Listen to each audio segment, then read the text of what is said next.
Hello everybody and welcome to the 2021 International Conference on Communications. I'm your presenter and co-author, Emanue Figetakisl, a master's student at Manhattan College School of Engineering and a member of the IoT Research Lab.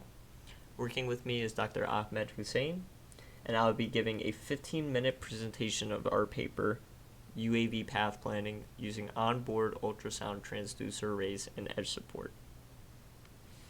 Thank you for being here, and thank you for showing an interest in our work. So I'm going to quickly go over our presentation, and first we're going to be talking about our motivation and objectives. We're then going to cover the use of our ultrasound transducer arrays in the system. We will then talk about our unique integration of edge support and machine learning. We will then cover the evaluation of simulation results, and close with our contributions and open research directions.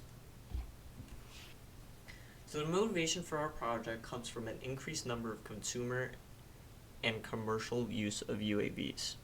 These new applications can range from delivery, evaluation of structural elements, media, hobbyists, and so forth. Since the applications are increasing, you can also expect an increase of the use of the drones. And for some commercial applications, it can be incentivized to use a drone over traditional methods. For example, the use of delivery trucks in a delivery scenario.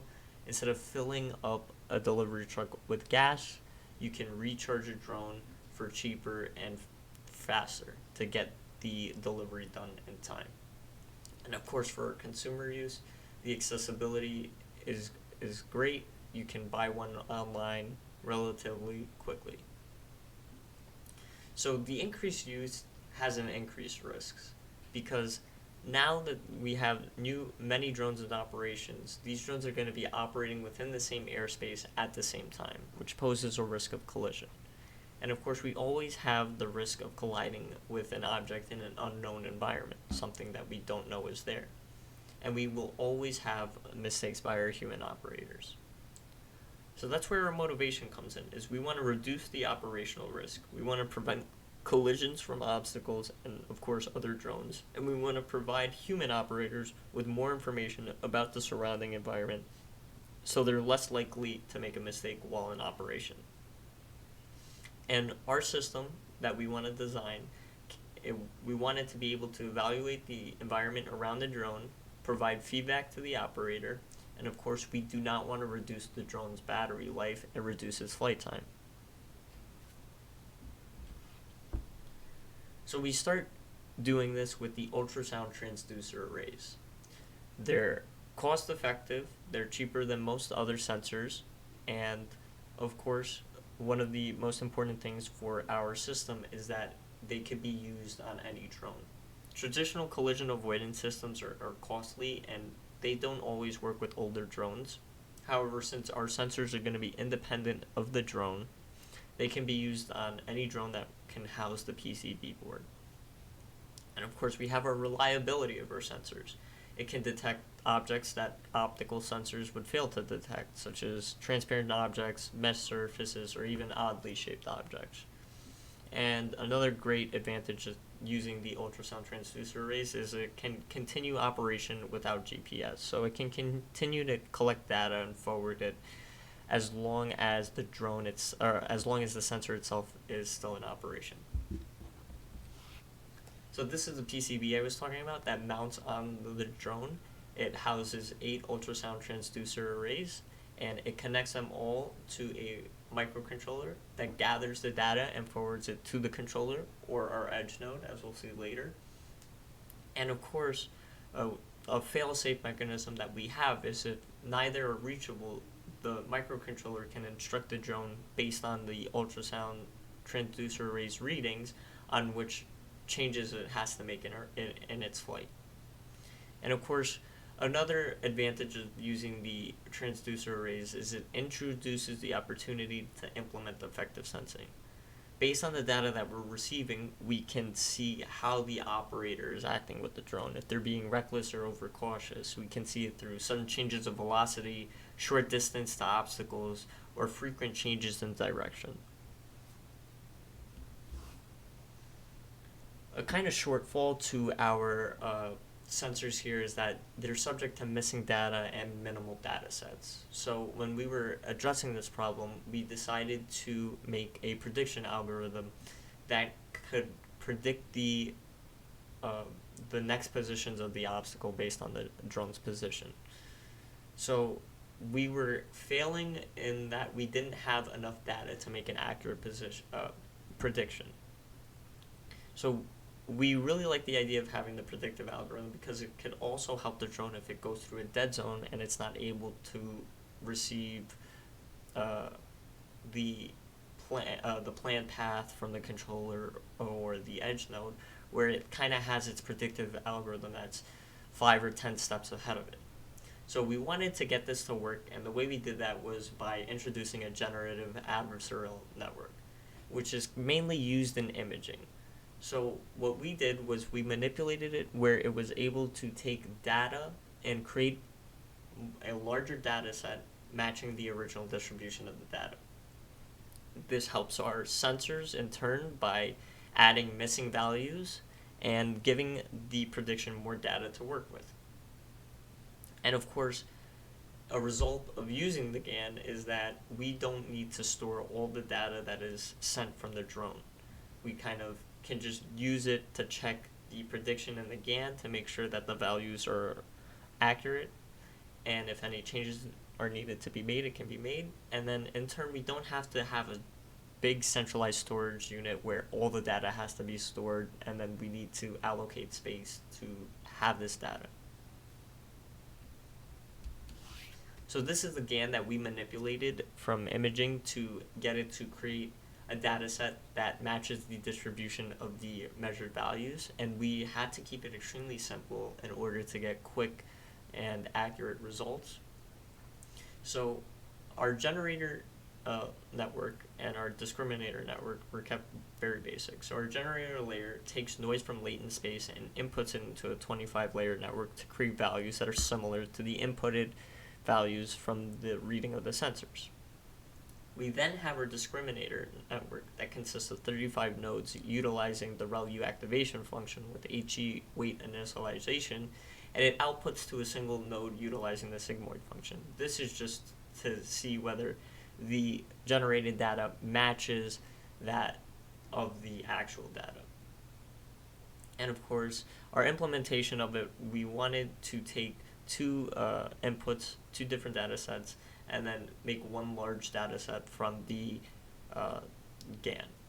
We'll see that in the simulation results, but the main purpose of our GAN right here was to generate more values to give to the prediction algorithm so it can get a higher accuracy.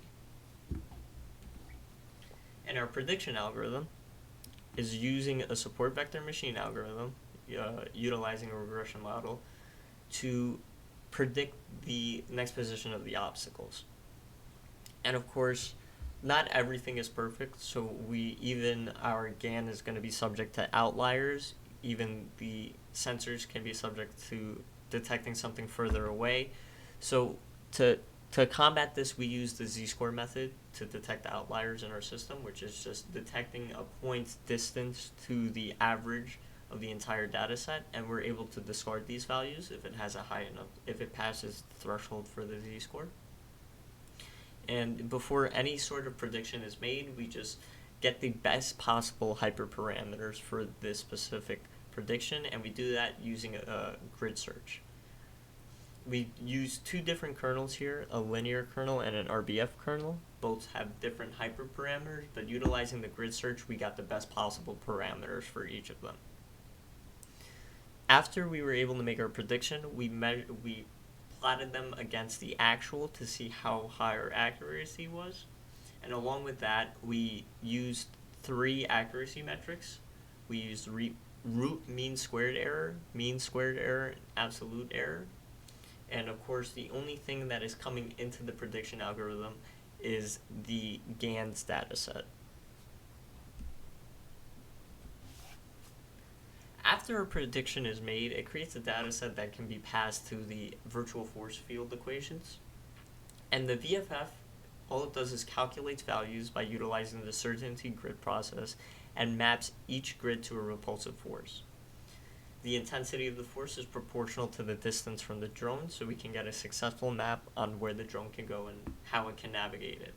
So the advantage of using our VFF is that it doesn't require the drone to stop, and the grid representation for obstacles has easy integration of data from groups of sensors. Both of these advantages fit our purpose perfectly, where we're not reducing the drone's flight time, and we are using all 8 of our ultrasound transducer arrays. And 2 advantages of using the VFF is that drones traveling within a known grid can use an existing path. So if we're having an operation that's already been mapped out, we can just easily use the existing path that earlier drone took. And of course, we can now plan a path according to another path if 2 drones are operating within the same area. So now we're going to talk about the use of edge computing and how it fits into our system and the advantages it has.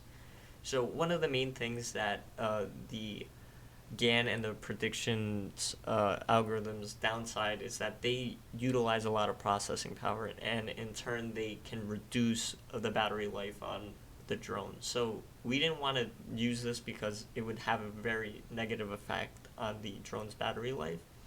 So we came up with the idea of using edge computing, where all the computations are going to be taking place on an edge node, where this prediction, the path planning, and the GAN engine is going to be run all on the edge node.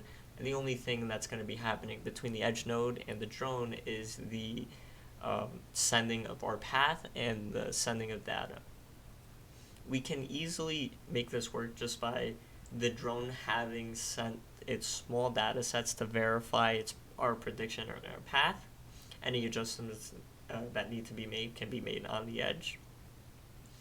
And like I said before, all the calculations are just done on the edge to save the drone's battery time. And of course, as you see in Figure 3, our proposed system, we have actually 2 options. As I mentioned earlier, we do have a failsafe if neither a controller or the edge node is reachable. We can actually just have our local collision avoidance and path planning based on our limited data in real time from our ultrasonic sensors. So here are the results from our GAN and our prediction algorithms. So as you can see in Figure 4, the bottom 2 figures are the real data sets, the actual measured data sets, and as you can see, they don't have many values to them. So the GAN in the top row was able to maximize the values, add many values to this data set while keeping the same distribution of points. We see that in both of the graphs in Figure 4. And in turn, this kind of helped us get a more accurate rating on both kernels for our prediction algorithm. As you can see in Figure 5, the top is the RBF kernel and the bottom is the linear kernel. So we were able to get very high accuracy, and shown in Table 1, we can actually see that the linear kernel performed a little bit better in the accuracy metrics. So in our testing, we figured that if this was a system to go live, we would utilize the linear kernel.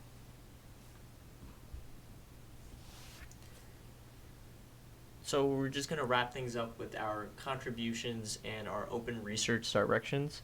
So the contributions that we made was a system for collision avoidance without having to compromise our battery life. We did this through the use of an edge node, and we made our minimal data work by maximizing it with a GAN network. We then even furthered it by making a prediction and planning a path using VFF. And we got our advantages from using our VFF with our with multiple drones in operation. They can use the VFF to calculate paths to not collide with each other. And of course, our open research is we're going to optimize both the GAN and the predictions for faster run times. We might utilize TensorFlow Lite, and we want to observe our proposed system in operation with several drones. So these are our references, which can be found in our paper. Thank you for paying attention, and thank you for showing your support.